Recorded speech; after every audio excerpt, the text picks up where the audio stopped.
Ladies and gentlemen, as the prologue for National Day Parade 2015 comes to a close, we embark on the story of Singapore with Chapter 1 beginnings. Let us travel back in time to witness the legendary arrival of Majulah Utama and his royal entourage, who sought safe refuge on the island Temasek and called it Singapura.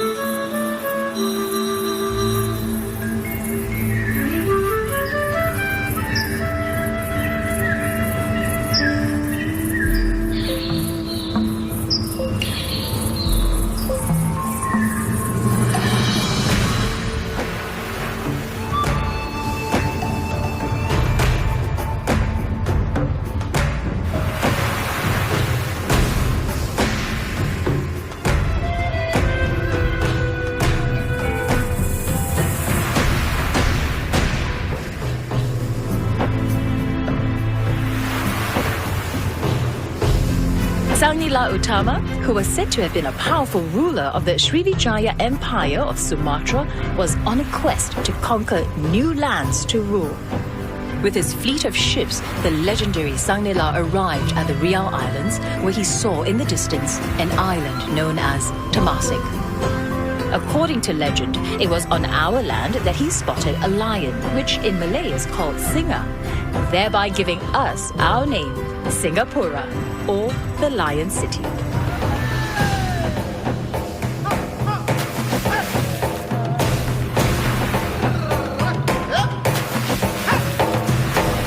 All were drawn by the potential offered by the island as a trading route. Immigrants came from far and wide. Traders, coolies, scholars all braved hard conditions to seek adventure and opportunity.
Early migrants from many different lands crossed the seas to seek their fortunes in Singapore.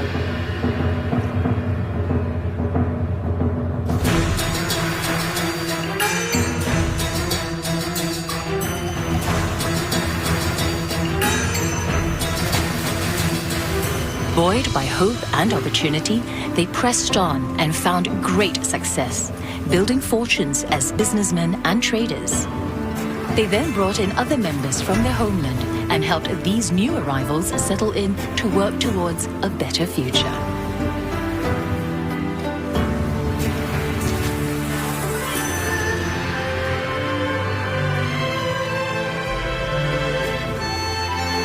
They brought with them the culture of their homelands, leading to the beginnings of cultural diversity in Singapore.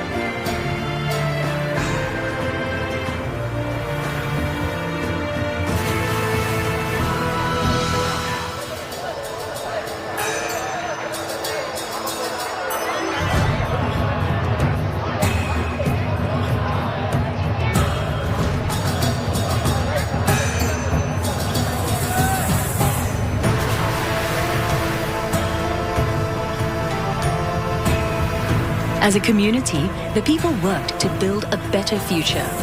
There were struggles and setbacks. Life was hard, but the spirit of a nation began to take root, a people banding together for survival and prosperity. Soon, people from other lands arrived on our shores. Arab traders, Indian businessmen, and people from Malaya, the start of our multi-ethnic, multicultural society.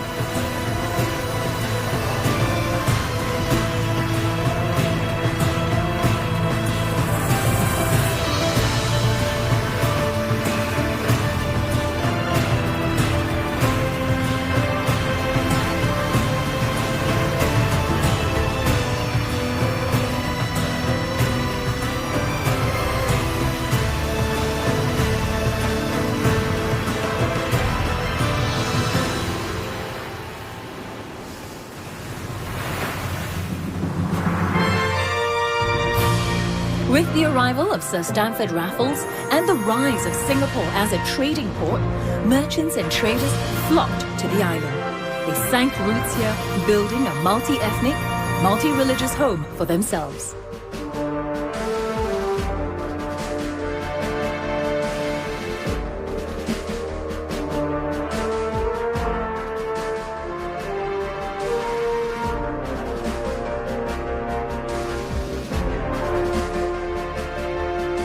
Sir Stamford Raffles arrived in Singapore in 1819. He was drawn to the island's strategic position at the southern tip of the Malay Peninsula. It was the ideal halfway point for sea trade from British India to China, possessing a natural deep harbour, freshwater supplies, and timber for repairing ships. Raffles set foot and worked to develop a township. He also saw to the education of the people, setting up an institution of higher learning known then as the Singapore Institution. Singapore had a population of 1,000 when Raffles arrived. 50 years later, by 1869, the population had grown to 100,000, with immigrants arriving to be a part of the exciting development of this new island.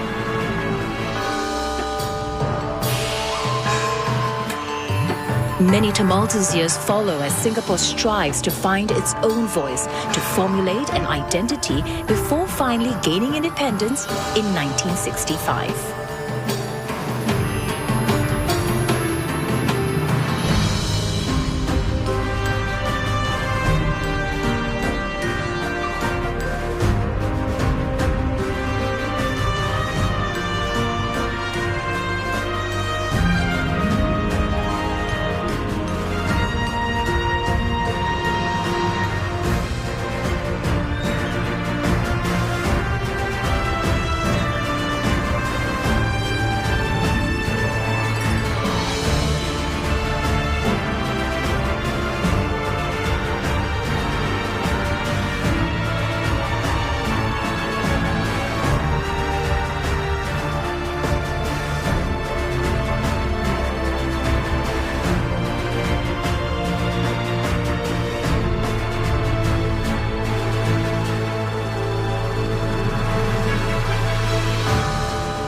Before our eyes, the Victoria Theatre clock tower takes shape, a symbol of the passage of time as the nation moves forward towards the moment of independence in 1965.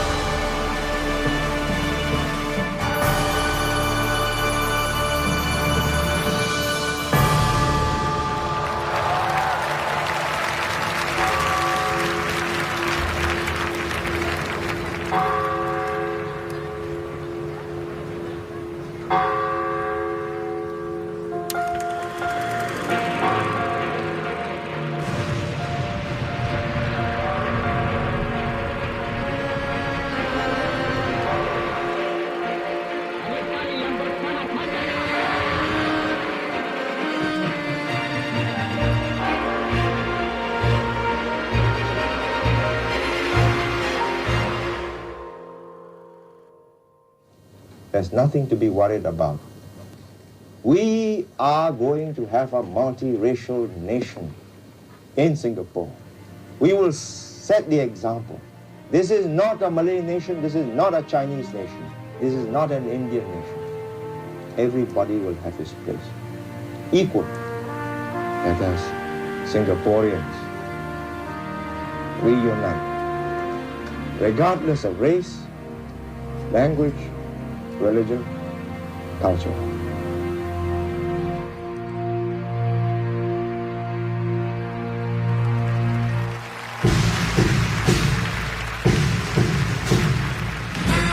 One special highlight of this year's